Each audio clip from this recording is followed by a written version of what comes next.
ಆಜಿ ಮಸಾಲ. ಎಂತ ಅಡಿಗೆಯ ರುಚಿಯಾಗೋ ರಹಸ್ಯವು 20 ರೂಪಾಯಿ. ಎಸ್, ಕಳೆದ ಒಂದು ವಾರದಿಂದ ಸೆಷನ್ ಆಗ್ತಿದೆ ಕರ್ನಾಟಕದಲ್ಲಿ. ಆದರೆ ಚರ್ಚೆ ಮಾತ್ರ ಶೂನ್ಯ. ಯಾವುದೇ ರೀತಿಯ ಚರ್ಚೆ ಆಗ್ತಾ ಇಲ್ಲ. ಗಲಾಟೆ ಆಗ್ತಾ ಇದೆ. ಗಲಾಟೆ ಗಲಾಟೆ ಗಲಾಟೆ.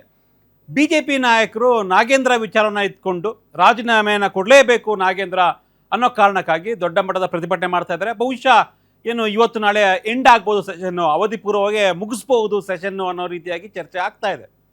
ಈ ನಡುವೆ ಈ ಅಧಿವೇಶನ ಆರಂಭಕ್ಕೂ ಮುನ್ನ ಅತಿ ಹೆಚ್ಚು ಚರ್ಚೆ ಆಗದ ವಿಚಾರ ಒಂದು ನೈಸ್ ಮತ್ತು ಬಿಡದಿಯ ಟೌನ್ಶಿಪ್ ವಿಚಾರ.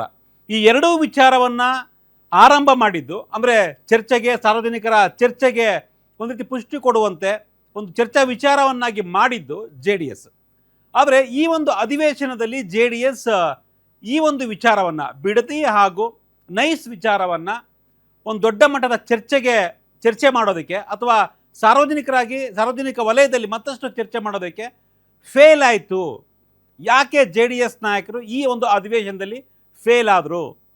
ಒಂದು ವೇಳೆ ಇದೇ ರೀತಿಯಾಗಿ ಮುಂದುವರೆದ್ರೆ ಮುಂದಿನ ಚುನಾವಣೆ 2028ರ ವಿಧಾನಸಭಾ ಚುನಾವಣೆ ಏನಿದೆ ಅದನ್ನು ಹೇಗೆ ಎನ್ಕ್ಯಾಶ್ ಮಾಡ್ಕೊಳ್ಳೋಕ್ಕೆ ಕಷ್ಟ ಆಗ್ಬೋದು JDS ನಾಯಕತ್ವ ಗಟ್ಟಿ ಆಗಬೇಕು ಅಂದರೆ ಕುಮಾರಸ್ವಾಮಿನೇ ಬರಬೇಕಾ ರಾಜ್ಯಕ್ಕೆ? ಈ ರೀತಿಯಾದ ವಿಚಾರಗಳು ಚರ್ಚೆ ಆಗ್ತಿದ್ದಾವೆ.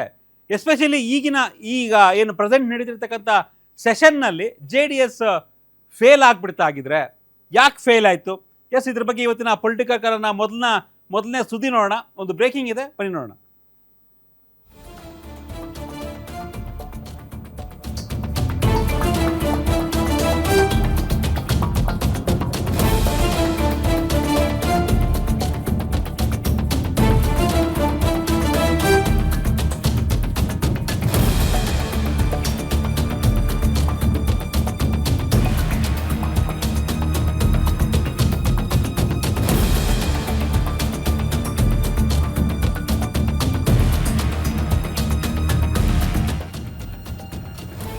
ಎಸ್, ನಾನು ಆರಂಭದಲ್ಲ ಹೇಳಿದೆ, ನೈಸ್ ಹಾಗೂ ವಿಶೇಷವಾಗಿ ನೈಸ್ ಮತ್ತು ಬಿಡದಿ ಟೌನ್ಶಿಪ್ ವಿಚಾರವನ್ನು ಬಳಸ್ಕೊಳ್ಳೋದ್ರಲ್ಲಿ JDS ಫೇಲ್ ಆಯ್ತಾ? ಜೊತೆಗೆ ವಾಲ್ಮೀಕಿ ಏನು ಅಸ್ತ್ರ ಏನಿದೆ ನಾಗೇಂದ್ರ ವಿಚಾರವನ್ನು ಪ್ರಸ್ತಾಪ ಮಾಡಲಿ JDS ಫೇಲ್ ಆಯ್ತಾ? ಈ ಅಧಿವೇಶನದಲ್ಲಿ ಕಾಂಗ್ರೆಸ್ ವಿರುದ್ಧ ಹೋರಾಟ ಮಾಡುವಲ್ಲಿ JDS ಎಡವಿದ್ದಲ್ಲಿ ಆಗಿದ್ರೆ ಕಳೆದ 10 ದಿನಗಳಿಂದ ಅಧಿವೇಶನ ಆಗ್ತಾ ಇದೆ. ಇದೇ ತಿಂಗಳ 13ನೇ ತಾರೀಕು ಅಧಿವೇಶನ ಆರಂಭ ಆಯಿತು. ಇವತ್ತು 24. ಸೊ ಈ ಒಂದು ಅವಧಿಯಲ್ಲಿ JDS ಯಾವುದೇ ಒಂದು ವಿಚಾರವನ್ನು ಸದನದಲ್ಲಿ ಪ್ರಸ್ತಾಪ ಮಾಡಿ ಸಕ್ಸಸ್ ಆಗಿದ್ದು ಕಡಿಮೆ. ಯಾಕೆ ಈ ರೀತಿ ಆಗ್ತಿದೆ? JDS ವಿಧಾನಸಭಾ ಅಧಿವೇಶನದಲ್ಲಿ ಈ ಒಂದು ಅಧಿವೇಶನದಲ್ಲಿ ಯಾಕೆ ಫೇಲ್ ಆಯಿತು?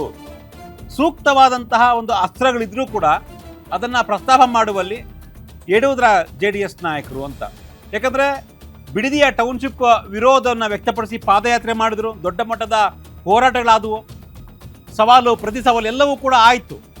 ಸ್ವತಃ ಕುಮಾರಸ್ವಾಮಿ ಅವರು ಬಿಡದಿಗೆ ಹೋಗಿ 2 ದಿನ ವೆಯ್ಟ್ ಮಾಡಿದ್ರು, CM DK ಶಿವಕುಮಾರ್ ಬರ್ತಾರೆ ಅಂತ.